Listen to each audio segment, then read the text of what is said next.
Bonsoir à tous, bienvenue sur Public Sénat. Ravi de vous retrouver pour un nouveau numéro d'On va plus loin. Voici le sommaire de votre émission. Notre grand débat, il portera sur les déboires de Donald Trump. À 2 mois des élections de mi-mandat, rien ne va plus pour le président américain, attaqué de l'intérieur. Tribune anonyme d'un haut responsable en une du New York Times qui dénonce entre autres la moralité de Trump. Il agit comme un élève de CM2 ou de 6e, autre témoignage assassin que publie cette fois le grand journaliste Bob Woodward. Oui, mais parce qu'il y a un mais, Trump a les résultats économiques de son côté et donc beaucoup d'Américains avec lui.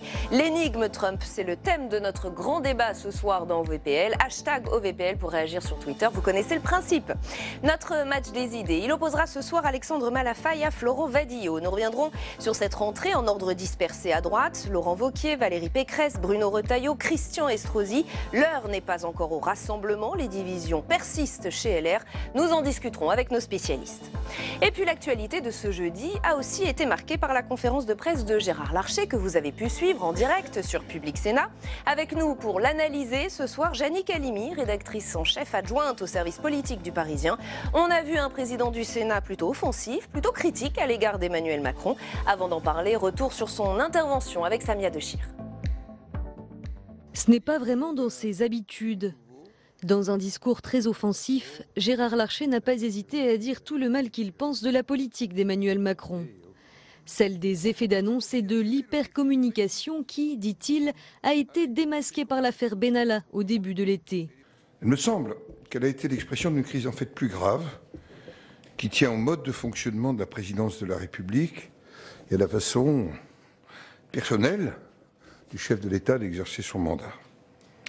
Il faut dire qu'il y a un certain cumul. Alexandre Benalla, Nicolas Hulot, une préparation budgétaire qui se fait plutôt avec un instrument d'ébénisterie qu'avec autre chose. Ce n'est pas seulement une rentrée difficile, mais le fondement même du macronisme qui est en cause pour Gérard Larcher. Le fameux « en même temps » macronien, une illusion, dit-il, alors que les Français attendent, selon lui, des résultats concrets. Insister sur le retour d'un exécutif qui décide, et c'est aussi important, et en même temps donner spectacle d'atermoiement sous forme de psychodrame sur le dossier du prélèvement à la source. Annoncer un pacte de confiance entre l'État et les territoires, et tenir une conférence nationale des territoires sans les maires. Et comme un avertissement, Gérard Larcher a prévenu, le plus dur est à venir pour l'exécutif face à des réformes majeures dans un contexte de baisse de confiance. Et avec nous pour analyser cette intervention d'OVPL, Jannick Halimi, bonsoir. Bonsoir. Merci d'avoir accepté notre invitation. Je le disais, vous êtes rédactrice en chef adjointe au service politique du Parisien aujourd'hui en France. Vous étiez à cette conférence de presse de rentrée. J'y étais. Vous y étiez. Gérard Larcher a semblé frapper fort dès le début de son discours. Effectivement, échec du « en même temps », l'illusion du nouveau monde. Est-ce que pour vous, il a clairement voulu se poser en opposant Emmanuel Macron ce matin ? Ah bah bien sûr, il s'est posé en opposant, incarné cette opposition qu'il incarne déjà fortement depuis 1 an, parce que depuis 1 an et quelques mois, bien sûr, il y a l'hégémonie de la République En Marche à l'Assemblée nationale. Donc dans le cadre des contre-pouvoirs parlementaires, c'est bien le Sénat et bien sûr Gérard Larcher, membre du parti Les Républicains, président du Sénat et membre du parti Républicain, qui l'incarne parfaitement. Ça c'est clair. Mais cette fois-ci, cet exercice, cette rentrée est également particulière, et c'est pour ça que la charge est très vigoureuse. C'est parce que justement on est à environ 1 an de la présidence Macron, et que donc il fallait faire une sorte de bilan, comme tout le monde, tous les hommes politiques, les syndicalistes, les commentateurs s'y livrent depuis quelques semaines ou depuis 2 ou 3 mois. Et là, le bilan, effectivement, d'Emmanuel Macron, on ne va pas répéter ce que vient de dire le président Larcher, l'affaire Benalla. Bon, bref, oui, il y avait matière. Il y a matière, il y a l'aspect économique aussi, les résultats, pardonnez-moi, ne sont pas au rendez-vous. Donc effectivement, là, Gérard Larcher, a trouvé un terreau et un moment, un lieu, un espace et un temps tout à fait indiqué pour qu'il exprime cette opposition. Mais tout de même, je dirais qu'il n'a pas fait que cela. C'est-à-dire que en tant que Gérard Larcher, en tant que président du Sénat, il a fait lui aussi son en même temps, c'est-à-dire qu'il a montré son opposition et son inflexibilité.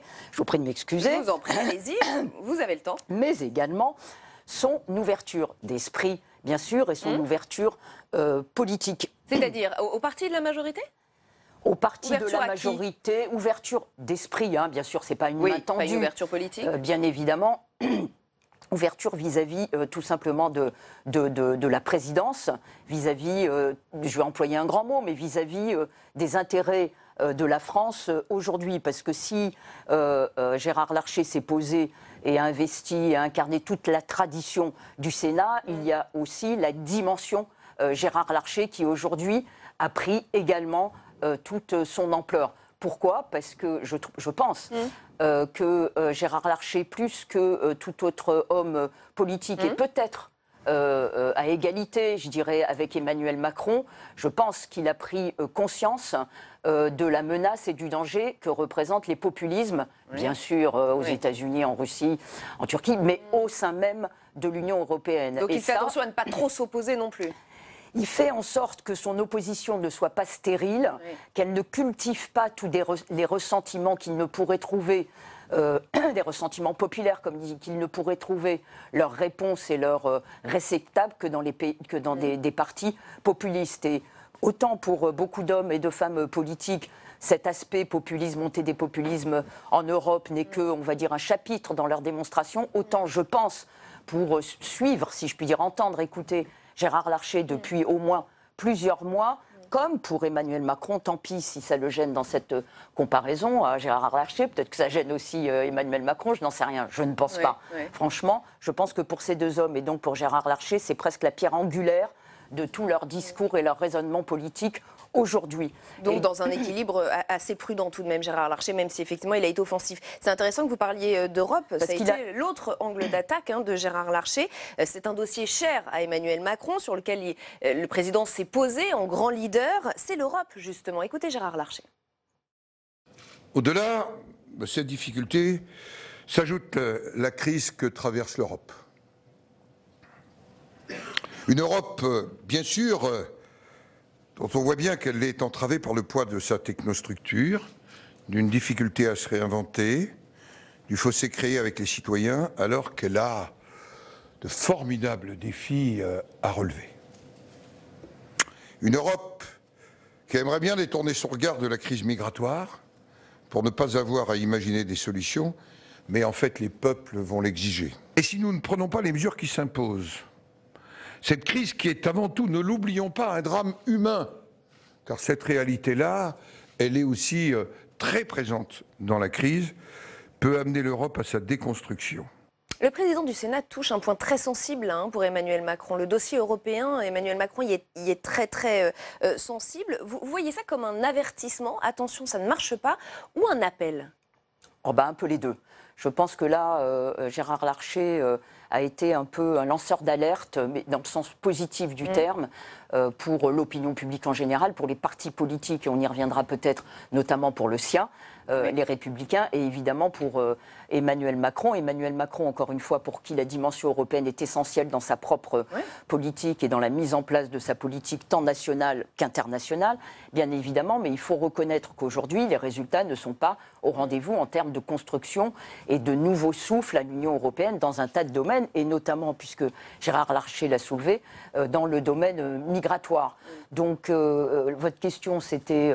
un avertissement ou un appel? C'est un avertissement, mais constructif. C'est-à-dire que Gérard Larcher, y compris dans d'autres domaines, mais effectivement, à l'aune de ce danger et de cette menace populiste, a bien dit, je préfère lire ma phrase par la phrase de Gérard Larcher, qu'il assurait le gouvernement de la solidarité des sénateurs. Je pense que sur des sujets, évidemment, d'intérêt général, comme l'est la construction européenne, il est prêt à donner, sinon son aval, en tout cas son appui, en tout cas sa convergence de vues avec Emmanuel Macron, à condition bien sûr de prendre des dispositions qui vont dans le bon sens pour les deux, bien sûr, pour la France. Et Gérard Larcher a bien sûr ses convictions. Et puis vous l'avez dit, Gérard Larcher a aussi lancé un petit message à son propre parti. Je vais lire cette phrase. « Je regrette qu'une rentrée de notre mouvement ne soit pas organisée. Je souhaite que la prochaine rentrée des Républicains se fasse rassembler. » Il fait pression sur qui? Sur Laurent Wauquiez? Alors là aussi, il lance une sorte d'avertissement. la charge qu'il a lancée, dont on parlait au début, hein, l'agressivité, si je puis dire, l'offensivité, enfin, si je puis dire, qu'il a marqué, s'adressait aussi aux leaders et aux ténors du Parti républicain présent au Sénat, qui étaient dans la salle. Philippe Bas et notamment, bien sûr, Bruno Retailleau, président du groupe, filloniste, extrêmement, ayant une vision assez radicale et musclée sur beaucoup de positionnements sociétaux, économiques, etc., etc. Mais vous avez raison également en termes de parti. On sait que Gérard Larcher n'est pas toujours en phase avec le président des Républicains, Laurent Wauquiez, notamment sur la ligne européenne, sur laquelle Laurent Wauquiez n'a pas été toujours très très clair. Et une question qui lui a été posée là-dessus, pour le coup Gérard Larcher l'a été, et il a estimé que depuis la réunion, je crois que c'était le Conseil national de Menton des Républicains qui s'est passé à Menton, je crois le 30 juin, pour Gérard Larcher, il n'y a plus, entre guillemets, de risque eurosceptique, eurocritique de la part de Laurent Wauquiez et d'une partie du parti, les Républicains. Il estime que là, la ligne est claire et va plutôt dans le sens d'un nouveau souffle de l'Europe, mais d'une europhilie, si je puis dire, sans conteste. Merci beaucoup, Jannick Halimi, de nous avoir éclairé sur cette intervention du président du Sénat. On va continuer de parler de cette rentrée en ordre dispersé à droite. Place au match des idées dans OVPL. Il va opposer Alexandre Malafaye à Florent Vadillo. Comment expliquer que la droite ne parvienne pas à tourner la page des divisions? On tente de répondre à cette question avec nos invités et avec ce sujet de Cécile Sixou. Je voudrais vous parler de la rentrée des Républicains que certains d'entre vous ont qualifié de rentrée façon puzzle. Visiblement, Gérard Larcher a mal vécu la rentrée de sa famille politique où les ténors du parti ont fait bande à part.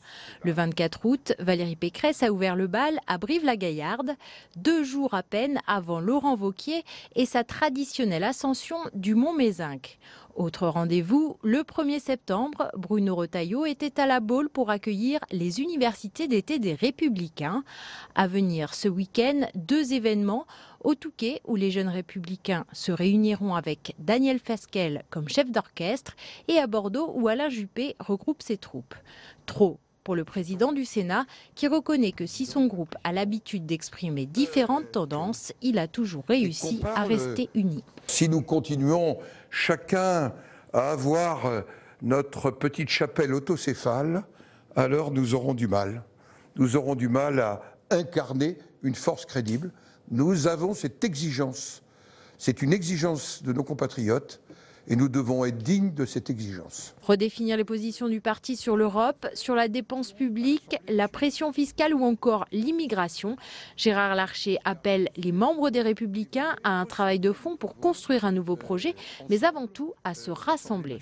Pour moi, rien ne serait pire qu'un no man's land entre la République en marche et le Rassemblement national. Je crois que nous pouvons, pas seuls, mais avec des alliés, des amis, incarner une force d'alternance crédible. Et je serai toujours un avocat du rassemblement.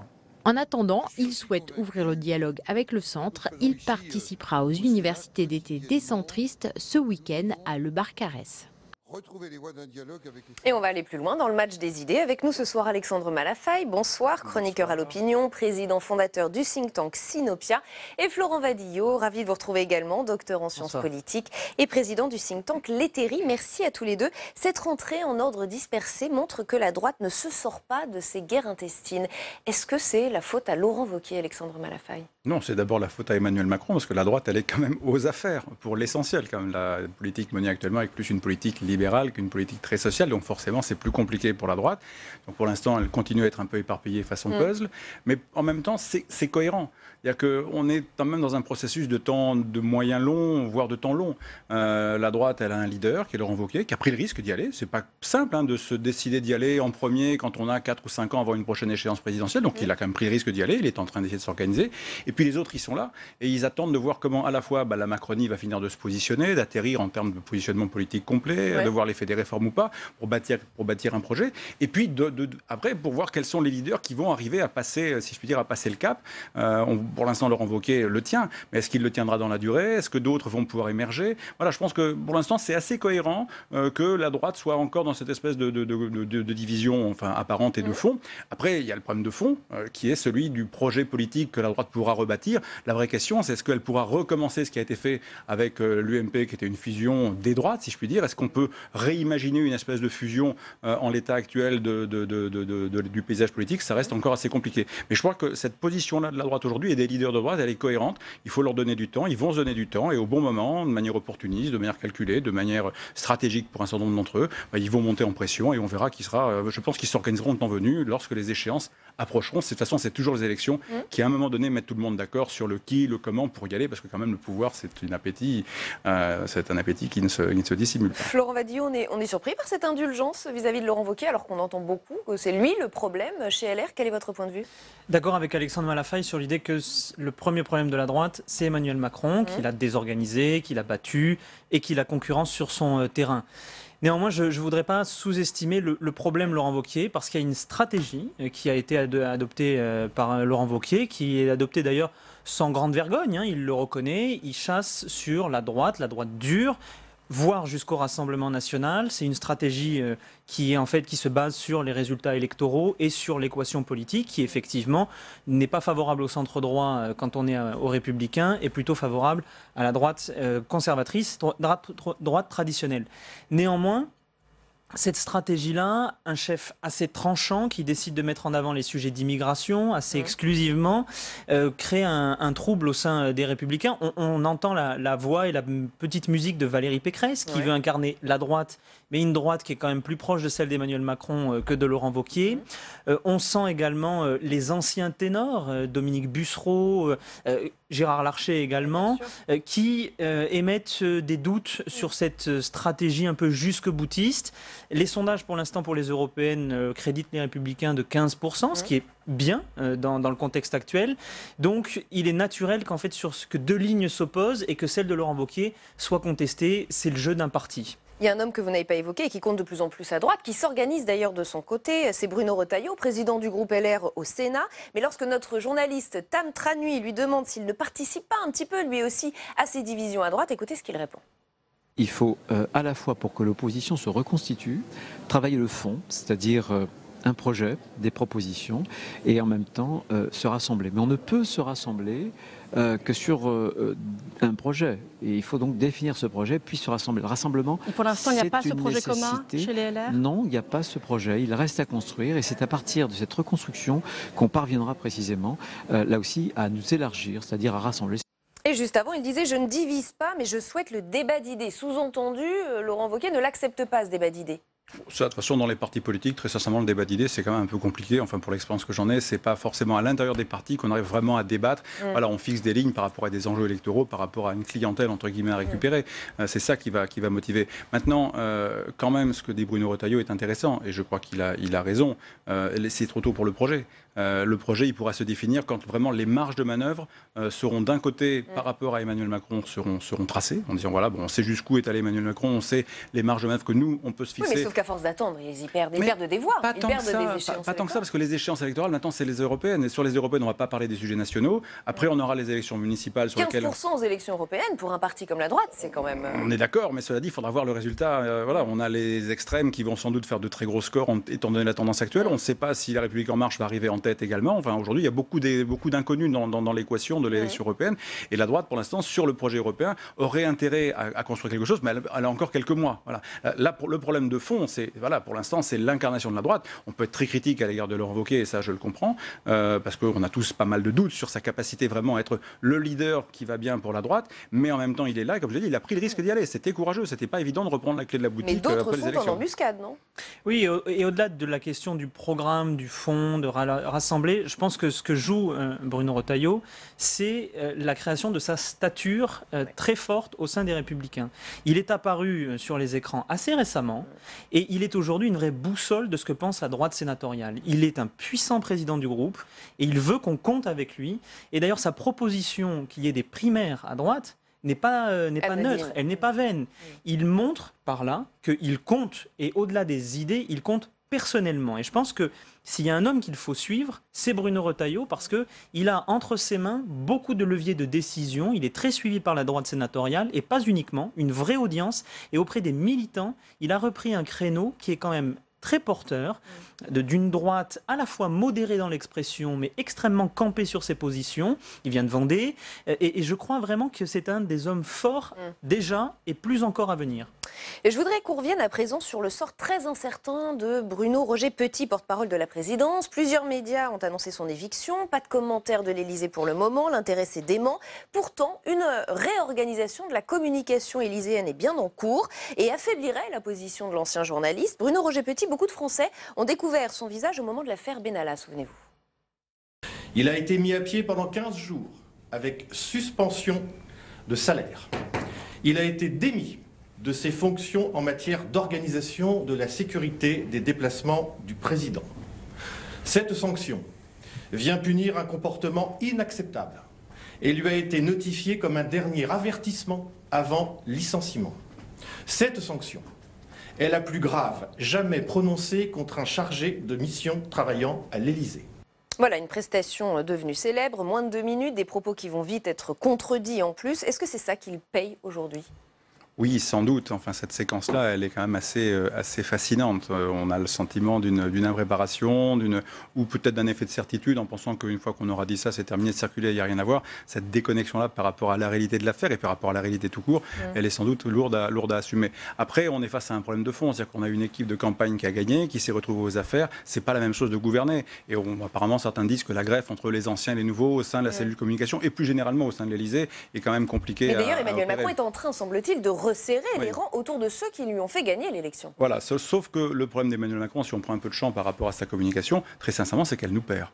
Depuis qu'il est arrivé, il a quand même essayé une multitude de façons de communiquer de manière silencieuse, communiquer de manière visible, faire des débats, se retrouver face à des gens comme Louis Plenel et puis votre confrère de Jean-Jacques Bourdin. Voilà, maintenant il met les caméras en plein Conseil des ministres. Il y a quelques semaines, on le voyait en bras de chemise avec ses dossiers en train de teaser sur les réformes sociales.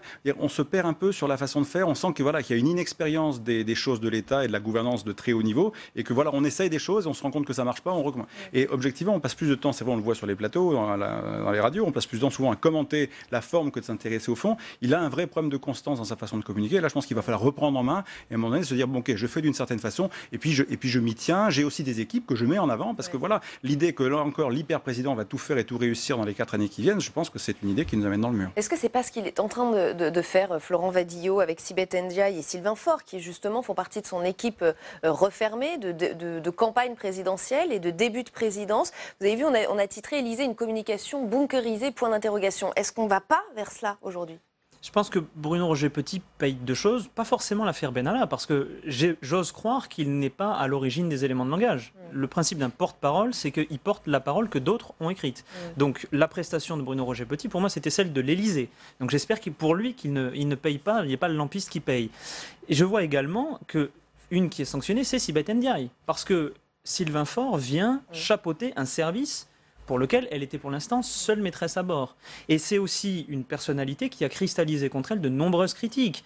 Sa gestion de la presse, un peu méprisante, les propos qu'elle a pu tenir, le fait qu'elle reconnaisse sans problème qu'elle puisse mentir pour défendre le président de la République. Donc je pense il y a une petite mise sous tutelle de Sibeth Ndiaye par Sylvain Faure, qui lui-même avait été très décrié pendant la campagne présidentielle. Donc c'est une réforme qui ressemble un peu à un pas en arrière, parce qu'on revient finalement sur la structure de la campagne présidentielle. Mais c'était une campagne présidentielle extrêmement particulière. Le président de la République, Emmanuel Macron à l'époque, était porté par les événements. Donc je pense peut-être qu'il y a une erreur à vouloir réformer un dispositif de communication en revenant sur des fondamentaux qui ont fait leur preuve, mais dans d'autres circonstances. Là, Emmanuel Macron, il est aux responsabilités. Donc il ne se comporte plus comme un candidat à la présidence de la République. Mais il avait promis une parole rare d'ailleurs, ce qu'il n'a pas réussi à tenir. Et il n'a pas réussi à tenir cette parole rare parce qu'il décide. Et il décide tout le temps, surtout. Donc comment concilier une parole rare avec une décision omnipotente et omniprésente? Il y avait une contradiction souveraine dans cette décision de parole rare, qui était en fait imitée, là encore, de Jacques Pilan avec les exemples de François Mitterrand. Donc je pense que Emmanuel Macron devrait se garder de regarder en arrière, à l'époque de Jacques Pilan ou de la campagne présidentielle. Il faudrait penser à un dispositif qui soit plus proche des besoins d'un président de la République, mais surtout un dispositif qui porte une politique différente. Et il ne peut pas non plus rénover un dispositif quand la politique qui conduit, c'est là le vrai échec, c'est pas la communication qui l'entoure. La parole rare, c'est pas l'enjeu. L'enjeu, c'est la parole juste. Et c'est ça qu'on attend du président de la République. Et tout cela fait suite à la démission fracassante de Nicolas Hulot, un départ qui a peut-être créé un électrochoc dans l'opinion. Une marche pour le climat est organisée ce samedi, place de l'Hôtel de Ville à Paris. Et figurez-vous qu'elle rencontre un succès inattendu. L'événement est même devenu viral sur les réseaux sociaux. Est-ce que pour vous, il y a un effet Hulot incontestable sur l'opinion, Alexandre Malafaille? Ouais, il y a un effet, c'est évident. Et c'est une bonne chose qu'il y ait un effet parce que les sujets, en l'occurrence ce sujet-là, est fondamental. La question, c'est quel sera l'impact dans la durée. Vous savez, on a un peu le sentiment depuis des années sur tous ces grands sujets qu'on est un peu sur le Titanic qui est en train de couler, mais on continue à servir le dîner. Et puis à un moment donné, on aura de l'eau jusque-là et peut-être qu'on commencera à vouloir apprendre à nager. Le problème, c'est que Nicolas Hulot, il s'est comporté comme un gentilhomme qui arrive dans un monde compliqué et il a eu bien fait de se comporter comme il s'est comporté. Il en a tiré les conséquences. Voilà. Et la difficulté qu'on a sur l'écologie, on verra quels sont les effets dans la durée, mais qu'on a sur l'écologie et sur tellement d'autres sujets, c'est qu'en fait, on a reconnu, et Hulot lui-même a reconnu qu'on a fait des petits pas. Mais on fait des petits pas alors qu'il faudrait sans doute être en train de courir par rapport à l'urgence des sujets. Je pense bien sûr à l'écologie, je pense aux enjeux démographiques, au problème d'endettement de la France. Mais vous avez vu les éléments de langage gouvernementaux, c'est de dire oui mais il faut du temps pour tout ça, on ne peut pas transformer ça en une nuit. Eh bien justement, si on pense que véritablement les sujets sont à ce degré d'urgence, il faut faire autrement. C'est-à-dire que la méthode de gouvernance, la façon de faire, par le haut, le sommet, l'Élysée qui décide de tout avec la loi qui va tout régler, en pensant que c'est le seul levier à activer, sans chercher à mobiliser les Français, les fonctionnaires de manière beaucoup plus engagée, responsabilisée. Il faut que les gens soient concernés par tous ces sujets. Si on veut sauver le pays, moi je dis bien, si on veut sauver le pays à échéance 10-20 ans, il faut vraiment se remettre en cause complètement. Or on ne le fait pas. On fait pour le goût l'ancien monde des revenus en force. C'est-à-dire qu'on fait comme avant, sur tous les sujets, en accentuant les défauts du système d'avant, enfin du système d'aujourd'hui qui est le nôtre. Ouais. Et ça, pour moi, c'est fondamental. Et je crois que cette erreur de gouvernance-là, on est en train de se rendre compte qu'elle est en train de nous coûter très cher. Ce que dit Nicolas Hulot, il faut le lire. C'est-à-dire que quelqu'un comme ça, qui y est allé, qui a pris le risque d'y aller, et qui dit écoutez, ça ne marche pas, ce qu'on fait est totalement insuffisant, c'est vrai sur trop de sujets. Et on va se faire attraper par la vague. Florent Badillo, est-ce que l'opinion peut transformer les choses? On voit cette manifestation qui rencontre un succès inédit, on verra si ça dure. Mais j'aimerais le croire, mais je pense que c'est à la fois ponctuel et dramatique. Dramatique parce qu'il a fallu attendre que Nicolas Hulot démissionne pour se rendre compte des enjeux. Je veux dire, tout l'été, on a vu des articles qui nous annonçaient une baisse de la biodiversité, la disparition des oiseaux, disparition des insectes, des eaux plus chaudes. Les eaux plus chaudes. Donc je trouve un peu dramatique qu'il faille attendre la démission de Nicolas Hulot pour que l'opinion se réveille. Et au demeurant, un réveil brutal de l'opinion, en général, ça promet un rendormissement brutal de l'opinion également. Et puis, l'effet Hulot, peut-être fonctionne-t-il sur l'opinion, avec de bons relais, parce qu'il y a aussi une visée politique, mais en tout cas, il ne fonctionne pas sur le gouvernement. Parce que, pour moi, il y a deux exemples majeurs là-dessus. D'abord, le discours de passation de pouvoir de François de Rugy, un modèle du genre. Nicolas Hulot a dû faire une syncope, parce que Nicolas Hulot part sur un discours volontariste. François de Rugy, dont on pouvait penser qu'il aurait lui-même un discours volontariste, arrive sur, en gros, la finance verte, l'économie verte, c'est-à-dire maintenir le logiciel qu'a dénoncé Nicolas Hulot. Donc, et dans le temps, il a beaucoup parlé du temps, de la temporalité. Bon. Ouais. Et deuxième élément, le lendemain de la nomination de François de Rugy, le gouvernement annonce que pour le mix énergétique, on repousse de 10 ans la diminution de la part du nucléaire. Pardon, mais c'est ce qu'il y a de pire en termes de communication politique. C'est-à-dire qu'on veut absolument normaliser la politique du gouvernement en la matière, et Nicolas Hulot, c'était une démission réquisitoire. Parce qu'il l'a voulu ensuite, par amitié pour Emmanuel Macron, atténuer la portée de son geste. Mais réécoutons l'entretien sur France Inter. C'était un réquisitoire sanglant pour la politique du gouvernement qui annonce 2 jours après qu'on continue comme auparavant, voire pire qu'auparavant. Donc je pense, hélas, que la démission de Nicolas Hulot aura été un bref sursaut, et en tout cas pas au sein du gouvernement. Eh ben merci à tous les deux d'avoir participé à ce match des idées. OVPL continue avec le grand débat. On va parler de Donald Trump qui est pris dans une tourmente assez inédite. Cette fois, il est attaqué de l'intérieur. Un haut responsable de la Maison-Blanche qui a préféré garder l'anonymat vient de signer une tribune assassine à la une du New York Times. Le président américain hurle à la trahison. Avant d'en parler avec nos invités, résumé des faits avec Héloïse Grégoire. Rien ne va plus pour Donald Trump et ce n'est probablement que le début. Premier épisode, les funérailles de l'ancien sénateur John McCain qui ne souhaitait pas la présence de l'actuel président des États-Unis. Alors, Donald Trump a préféré jouer au golf. Autre coup de poignard, ce portrait du chef de l'État signé Bob Woodward, l'un des journalistes qui a fait tomber Richard Nixon. Son ouvrage sortira le 11 septembre et sera explosif. 400 pages qui dressent un portrait accablant de Donald Trump. Collaborateurs, ministres, un par un, les hommes du président se désolidarisent. La preuve, encore avec cette tribune du New York Times publiée hier. La source est anonyme mais vient de l'intérieur de la Maison-Blanche. Un membre de haut rang de l'administration déclare « Je fais partie de la résistance au sein de l'administration Trump. » Certains responsables de la Maison-Blanche prennent des décisions sans l'avis de Donald Trump pour éviter de dangereux dérapages. Et les mots à l'encontre du chef de l'État sont loin d'être tendres. Les réunions avec lui dérivent hors du sujet et en dehors des clous. Il se lance dans des diatribes répétitives et son impulsivité se solde par des décisions boiteuses, mal informées et occasionnellement dangereuses. Immédiatement, le président américain réplique sur Twitter « Trahison ?» Donald Trump n'a désormais plus qu'une idée en tête, trouver la taupe au sein de la Maison-Blanche à seulement 2 mois des élections de mi-mandat. Et avec nous pour le grand débat d'OVPL, François Durper, bonsoir. Bonsoir, historien, Rebecca. spécialiste des États-Unis et auteur de Nos ancêtres ne sont pas gaulois, qui sort le 20 septembre prochain. Gabriel Hassan, bonsoir, journaliste à Courrier International, spécialiste des États-Unis également. Frédéric Hurtebise, bonsoir, enseignant-chercheur à l'Université Paris X Nanterre, spécialiste des États-Unis. Et on attend dans les secondes qui viennent, il peut même entrer sur ce plateau s'il le veut, Jean-Sébastien Ferjou, directeur de la publication d'Atlantico. Je vous laisse vous installer tranquillement. Merci Jean-Sébastien d'être ici ce soir. C'est la première fois qu'un président américain est publiquement critiqué de l'intérieur. C'est une affaire inédite, une affaire d'ampleur qu'il faut prendre au sérieux. François Durper. Oui. C'est effectivement la première fois que ça arrive de cette manière-là, de manière aussi récurrente, parce que là on a un ouvrage qui est maintenant le 3e ouvrage de critique aussi profonde, et c'est bien de le prendre sous cet angle-là, parce que évidemment ce ne sont pas des ouvrages qui vont influencer considérablement l'opinion américaine, qui est largement faite, même si on voit un effritement assez important du côté de l'électorat de Donald Trump, c'est la nouvelle des derniers jours.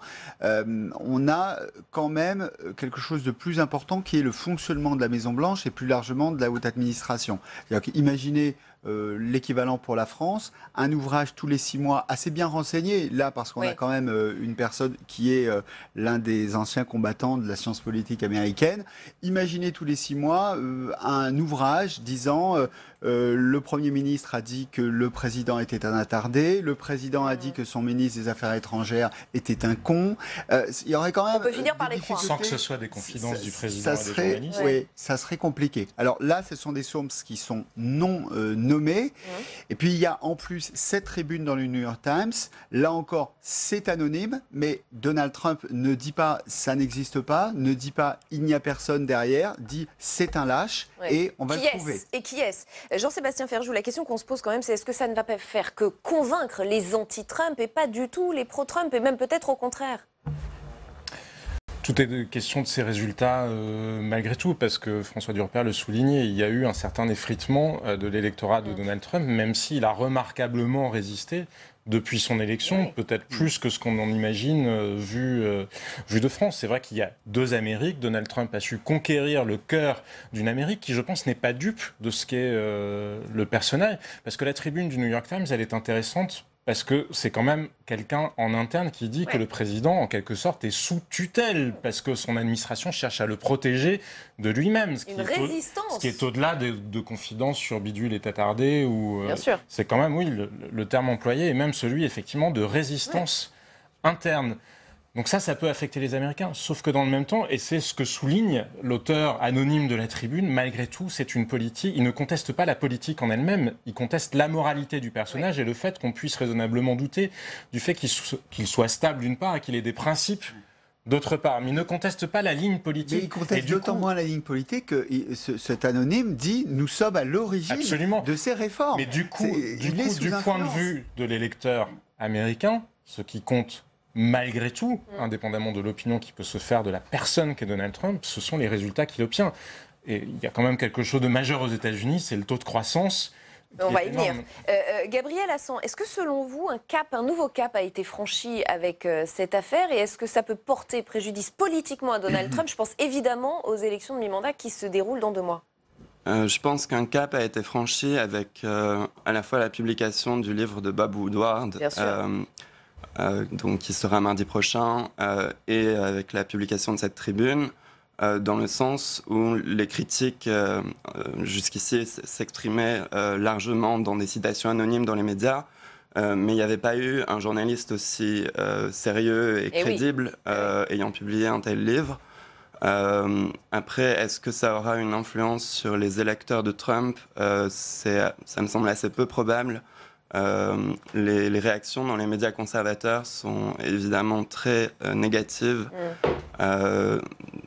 Donc elle critique à la fois le fait que tout ça est un complot de l'élite de Washington et le fait que ce qu'on refuse à Trump, c'est de changer de ligne par rapport à ce qui est communément accepté à Washington.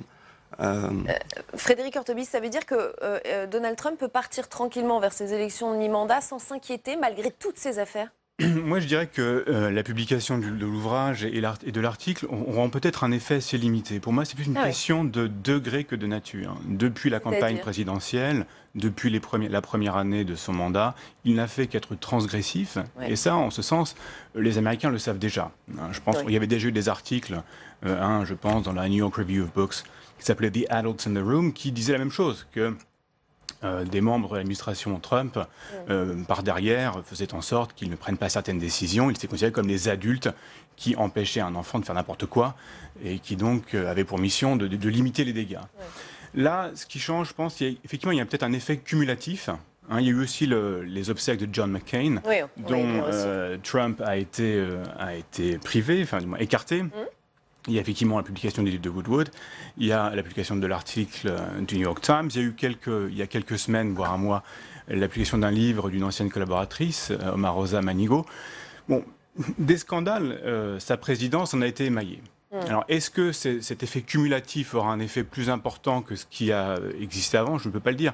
Jusqu'ici, Trump a été un peu ce qu'on appelle un président téflon. On disait ça de Reagan, sur qui tous les scandales, toutes les éclaboussures rebondissaient. Jusqu'ici, Trump n'a pas vraiment eu à payer ses transgressions. Et il a eu une façon presque enfantine de répondre aux attaques. Vous avez pu voir ce tweet, trahison en lettres capitales.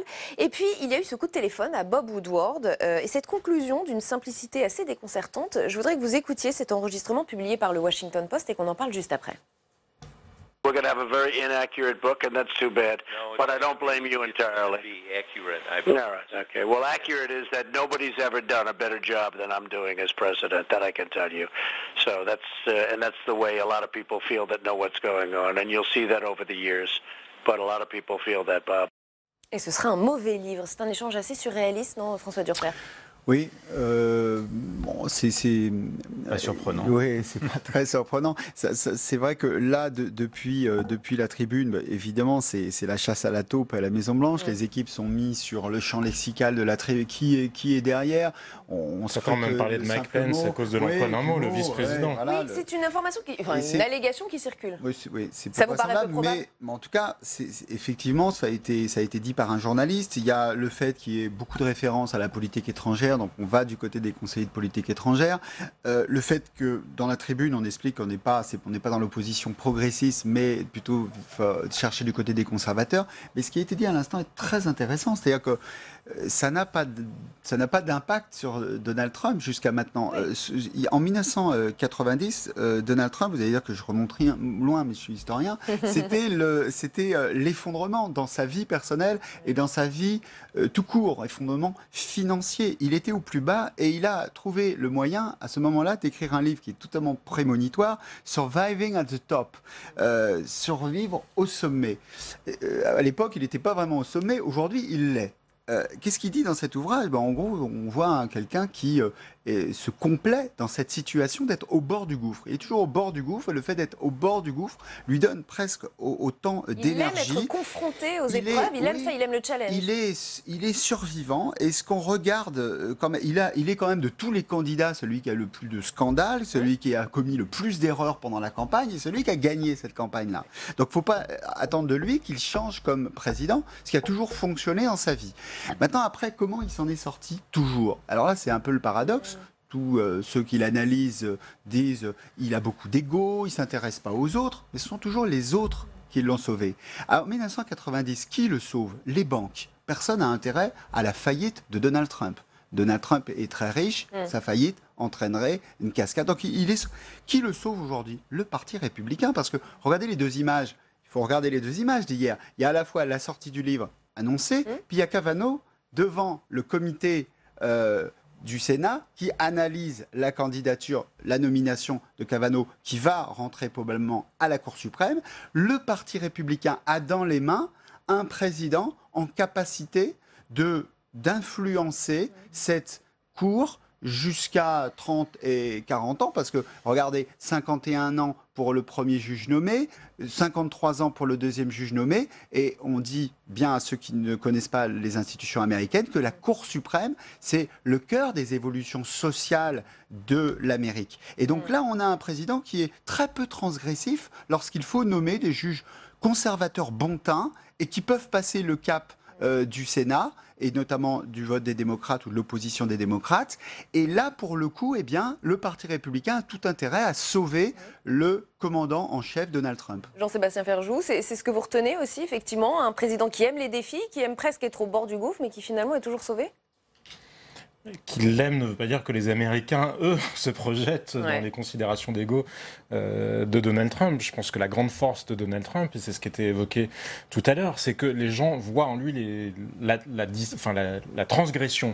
Il s'est fait élire sur cette promesse-là, sur la promesse « je ne serai pas comme tous ceux qui m'ont précédé à Washington avant ». Vous votiez pour un candidat républicain, vous votiez pour un candidat démocrate, vous aviez toujours la même chose, tout en le faisant de manière très habile, comme vient de l'évoquer à l'instant François Durper. Malgré tout, il a su donner des gages, notamment à l'aile conservatrice du Parti républicain, alors qu'il n'est absolument pas conservateur, sa vie privée ne ressemble à rien qui puisse convaincre les électeurs de la Bible Belt, mais il a su donner ça. Mais par ailleurs, Donald Trump, il a gardé en mémoire qui était son électorat. C'est l'Amérique angoissée. Le taux de croissance, alors certains Européens parlent de surchauffe de l'économie américaine.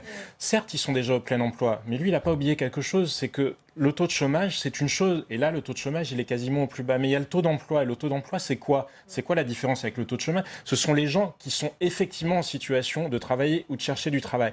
Eh bien, la crise de 2008 avait exclu du marché du travail une génération entière, notamment d'hommes blancs.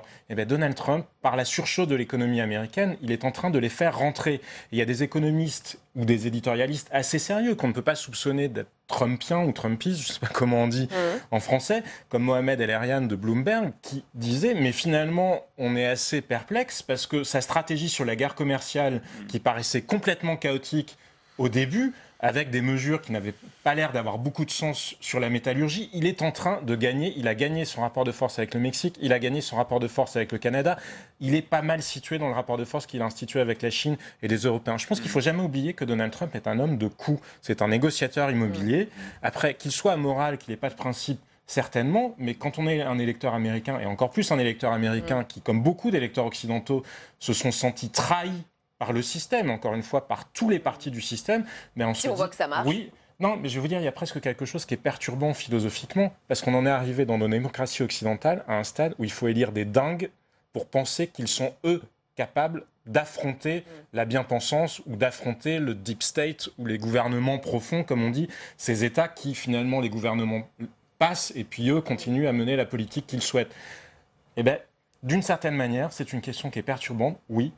Sommes-nous contraints, parce qu'on le voit ailleurs en Europe aussi, on le voit avec Matteo Salvini, d'élire en quelque sorte des dingues pour être sûr que les choses changent, parce que les raisonnables, eh bien, ils ne les font jamais changer. Oui, parce que je pense, quand vous dites dingue, ça me fait penser à Jean-Luc Hess, ancien correspondant aux États-Unis. Pas au sens tellement pas traditionnel. et effectivement, bien souvent dans des considérations d'ego assez délirantes, parce qu'il faut avoir un ego délirant pour oser aller affronter finalement l'establishment. Ouais. Du coup, Jean-Sébastien, ce que ça traduit aussi, c'est la faiblesse de ces adversaires autres, sur bien la sûr. scène internationale. C'est l'absence de solidarité européenne, notamment, parce qu'on a dit c'est une Mais opportunité. il a l'instinct, Donald il Trump. sait parfaitement jouer sur les divisions des autres. Écoutez ce qu'il a dit effectivement dans son discours aux Nations Unies. Et il a dit faites comme moi. Moi, je défends ma nation et je défends mes citoyens. Alors vous, faites exactement comme moi à l'intérieur de tous vos pays. Finalement, il y avait une autre alternative qui était celle d'Emmanuel Macron qu'il essayait de porter à l'époque, le multilatéralisme. Oui. Force est de constater pour le moment que c'est la voie unilatérale ou bilatérale qui l'emporte. De Donald Trump. Je voudrais qu'on revienne tout de même sur ses relations avec les médias. On sait que les relations entre Donald Trump et les médias n'ont jamais été très tendres, mais cette fois, c'est presque une guerre ouverte qui s'est déclarée. Le président américain ne s'est d'ailleurs pas gêné pour le faire savoir. Je voudrais qu'on écoute cet extrait. New York Times and CNN and all of these phony media outlets will be out of business, folks. They'll be out of business because there'll be nothing to write and there'll be nothing of interest. So nobody has done what this administration has done. They don't like Donald Trump and I don't like them because they're very dishonest people. Remember this also about the New York Times. When I won, they were forced to apologize to their subscribers. They wrote a letter of apology. It was the first time anybody's ever done it because they covered the election incorrectly. Voilà, ça c'était sa réponse donc à la publication par le New York Times de cette tribune anonyme. Gabriel Hassan, est-ce que Donald Trump ne paye pas aussi un peu aujourd'hui cette guerre qu'il a déclarée aux médias et les médias le lui rendent bien et ils vont peut-être pas le lâcher jusqu'aux élections de mi-mandat? Je pense que de toute façon, les médias, la plupart des médias traditionnels sont radicalement contre Trump. Donc, ces attaques à lui contre les médias traditionnels. Vous voulez que je vous laisse reprendre votre souffle, peut-être Frédéric Hurtebise, pour répondre à cette question. Il le paye finalement. Il a déclaré la guerre aux médias depuis le début, pendant la campagne, et aujourd'hui, les médias le lui rendent bien. Je pense que les médias auraient pu lui faire payer avant. Je ne sais pas si ça change grand-chose. Enfin, je ne sais pas si la publication de cette lettre indique quelque chose de nouveau de la part des médias à l'encontre de Donald Trump. Je pense que la position des médias, on va dire mainstream, traditionnels, donc CNN, New York Times, tous ces médias bien connus, n'a pas changé. Et je pense que là, c'est l'opportunité qui a conduit à la publication de cet article. Gabriel Hassan, vous avez repris votre... il y a quelque chose d'intéressant dans le choix du New York Times, c'est que c'est extrêmement inhabituel de publier une opinion anonyme. Le New York Times l'avait fait déjà, mais quand le signataire de la tribune était en danger grave. Et donc là, je crois que c'est la première fois que c'est un responsable américain dont la tribune est publiée. Et donc, ça, c'est un choix assez fort et assez controversé aussi. Il y a beaucoup de commentateurs américains qui ont estimé, d'une part, que le signataire de la tribune était lâche et n'avait pas fait le bon choix, qu'il aurait dû s'exprimer ouvertement et chercher à contester le président par des moyens légaux et pas par une tribune. Et d'autre part, il y a des gens qui reprochent au New York Times d'avoir ouvert ses colonnes à quelqu'un qui voulait en fait justifier sa propre action. Voilà.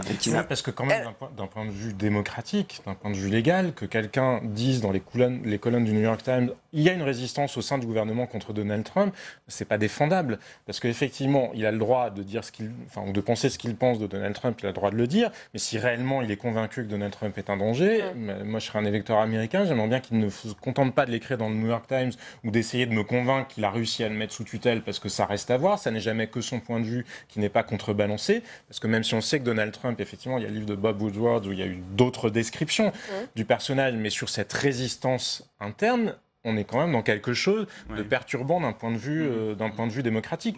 Maintenant, sur les médias, je pense que la guerre entre Donald Trump et les médias, elle est très ancienne. Les médias adorent Donald Trump. Il a toujours fait vendre, y compris les tabloïds. Il a toujours très bien su en jouer. Je ne sais pas qui a commencé la guerre entre lui et les médias. C'est quelque chose d'assez partagé.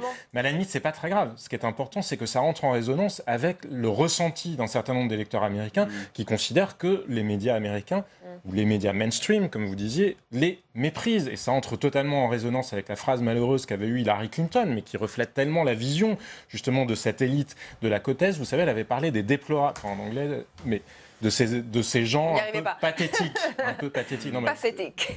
Non, mais c'était déplorable, le mot qu'elle avait employé. Et du coup, les gens s'en étaient emparés en disant, puisqu'on est ça, on va vous montrer ce qu'on est. Et donc, la guerre entre Donald Trump et les médias, d'une certaine mesure, les médias se sont peut-être un peu affaiblis à être dans une forme d'anti-Trumpisme primaire. Parce que c'est à force de crier au feu, quand réellement il y a un incendie, et peut-être que là il y en a un, on les croque. D'acharnement, de bashing. Institution quand on est président, qu'il ne faut pas froisser durablement, c'est le Congrès.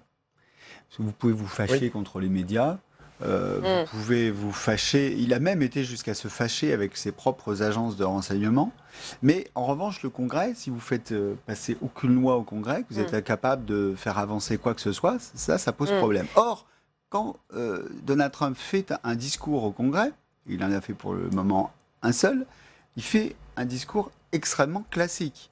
Vous gommez Donald Trump, vous lisez le discours, vous le proposez à un historien du temps futur, il ne peut pas vous dire que c'est un président différent de tous les présidents républicains qui l'ont précédé.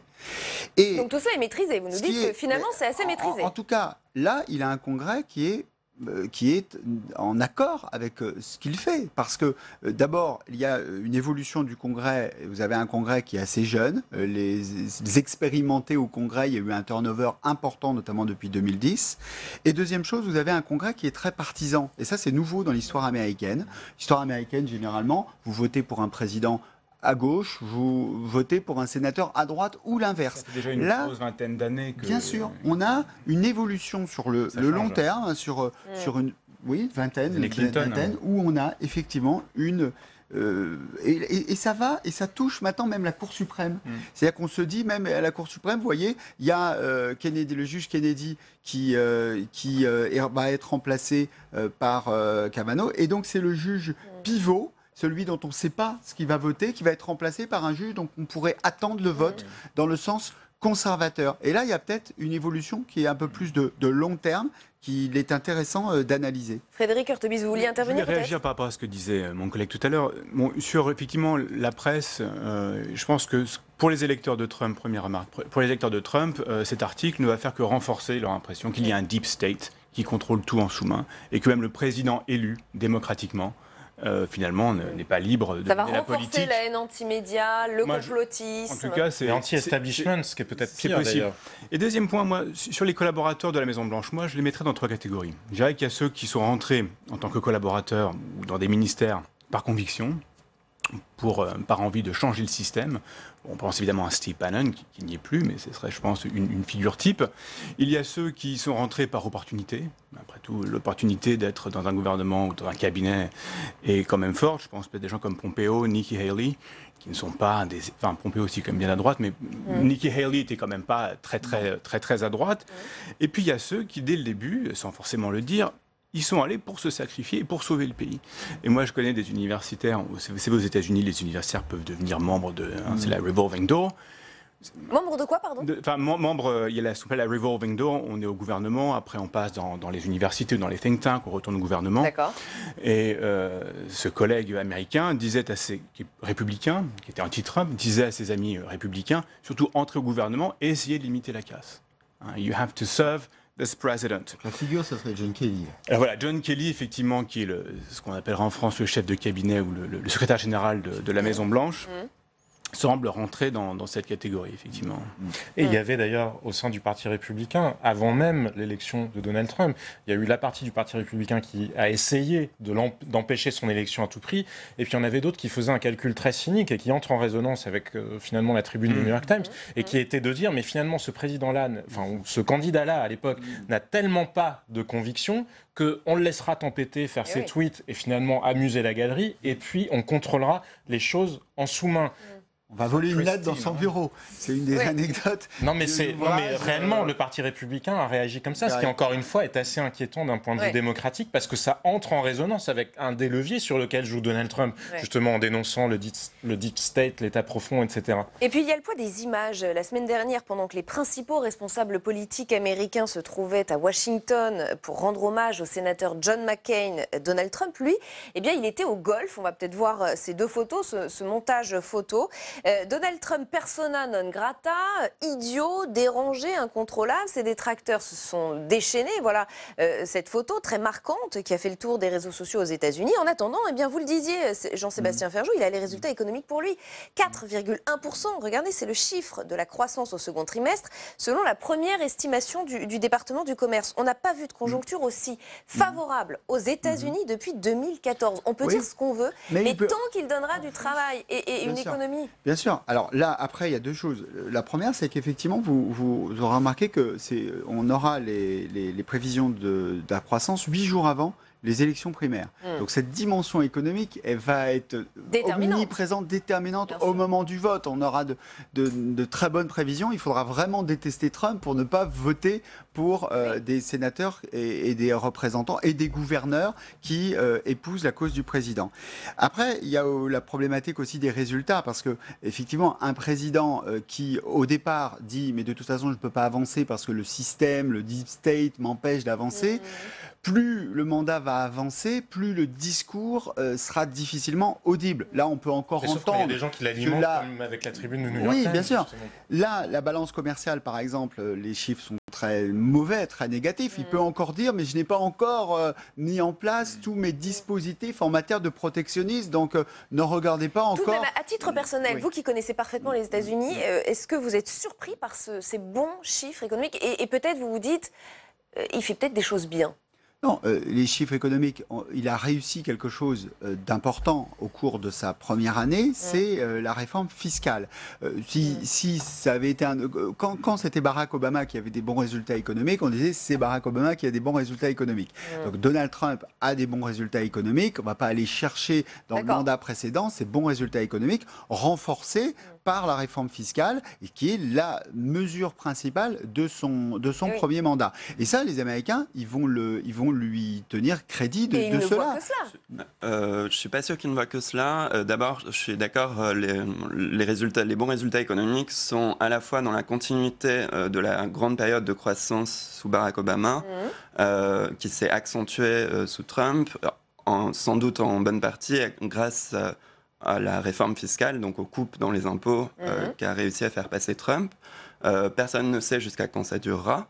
Mais tout est une question de ressenti, parce que personne ne sait jusqu'à quand ça durera, mais tout le monde n'est pas économiste, un électeur lambda. De quoi il se souvient? Il se souvient que l'ensemble des médias mainstream ou des économistes classiques lui ont expliqué « Attention, si vous élisez Donald Trump, ça va être un cataclysme, ça va être atroce. » Et après, c'est pas le cas. Rien ne dit que la croissance... Non. Alors, et par ailleurs, même ceux qui étaient plus sérieux, plus sérieux en tout cas, qui personnalisaient moins le débat, disaient le cycle américain est plutôt en fin de reprise, puisque c'est déjà l'un des plus longs cycles d'expansion de l'économie américaine qu'on ait connu historiquement. Donc effectivement, au niveau du ressenti, parce qu'après, il y a quand même un prix à la réforme fiscale, les déficits américains, le déficit budgétaire américain ne cesse de se creuser. Après, Donald Trump réussit à jouer très bien sur les divisions de ses partenaires parce qu'il réussit à se permettre ces déficits-là, parce que justement le reste du monde est désuni face à lui, parce que c'est nous qui les payons, les déficits américains. Mais à l'arrivée, c'est quand même le ressenti des électeurs américains. On leur a expliqué que cet homme-là était fou, serait incapable, que ce serait un cataclysme, et ça n'est pas exactement ce qu'ils ont sous les yeux. La folie, oui, mais après, il y a quand même beaucoup d'hypocrisie. John McCain, vous évoquiez ses funérailles. Moi, je me souviens quand même des commentaires au moment où il s'est présenté à l'élection présidentielle américaine en 2008, où il était allié avec Sarah Palin. Tous les gens, y compris en France, qui maintenant trouvent que c'est le plus grand sénateur, ou l'un des plus grands sénateurs que les États-Unis aient connus, trouvaient à l'époque que cet homme-là, on pouvait lui faire beaucoup de critiques. Donc cette espèce de deux poids, deux mesures permanent dans le commentaire. On va juste laisser finir on n'est pas en France. Sur les États-Unis, quand même, il a été quand même très apprécié. Sur les perceptions de 2008, sur les perceptions de l'économie, il y avait un article intéressant qui expliquait que désormais, elle dépendait énormément de qui regarde, à quel parti appartiennent les gens qui regardent, et que les démocrates n'ont pas une très bonne perception de Trump parce que l'économie fonctionne bien. Et je pense qu'effectivement, ce facteur-là n'est pas forcément prédominant sur un certain nombre d'électeurs. Voilà. Frédéric Urtebis, juste pour finir. Non, je dirais qu'il a aussi beaucoup. Il y a des choses à mettre à son crédit, et aussi beaucoup de chance. Hein. Et on pourrait parler de la Cour suprême. Pouvoir nommer en moins de 2 ans 2 juges à la Cour suprême qui vont avoir une influence pendant 20 ou peut-être 30 ans, et c'est peut-être pas fini, effectivement, c'est une chance quand même inouïe. Hein. Normalement, on peut, sur 4 ans, nommer un juge de la Cour suprême. Et on doit s'arrêter là. Merci à tous les 4 d'avoir participé au grand débat d'OVPL. C'est la fin de cette émission. On se retrouve lundi pour une nouvelle semaine d'On va plus loin. L'invité de Territoire d'Info demain, c'est Aurore Berger, porte-parole du groupe La République En Marche à l'Assemblée nationale, députée des Yvelines. Bonne soirée, restez au cœur du débat.